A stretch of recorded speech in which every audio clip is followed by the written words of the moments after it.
প্রথমেই কাবাকে তৈরি করলো ফেরেশতারা, তারপর তৈরি করলো সাইয়েদনা আদম, ওনার হাত লাগলো। সাইয়েদনা নূহ আলাইহিস সালামের সময় এমন প্লাবন হলো, বন্যা, ফ্লাড, ড্রাস্টিক্যালি ফ্লাড, সব ভেঙে চুরে শেষ, কাবাও শেষ।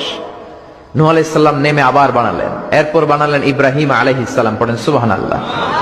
আল্লাহ একটা ফ্রেম দিলেন, ইব্রাহিম এতটুকু উঁচু করবা আমার ঘরটাতে, এতটুকু প্রশস্ত করবা, এতটুকু লম্বা করবা। কিন্তু উনি তো এত লম্বা না, এত লম্বা করবে কেমনে, নাগাল পায় না। বানানোর পরে দাঁড়িয়ে আছে, আর উপরের দিকে উঠতে পারে না। আল্লাহ বললেন, don't worry about it, I am sending a beautiful stone from paradise. আমি জান্নাত থেকে একটা স্পেশাল পাথর পাঠিয়ে দিচ্ছি ইব্রাহিম, ওইটার উপরে দাঁড়াও, উপরে উঠতে মন চাইলে উঠে যাবে, নিচে নামতে মন চাইলে নেমে যাবে। মাকাম ইব্রাহিম, জান্নাত থেকে আসা ওই পাথর কাবা ঘরের পাশে আজও আছে না নাই? উনি দাঁড়ালেন, উপরে ওঠা দরকার উঠে যেত অটোমেটিক, নিচে নামা দরকার নেমে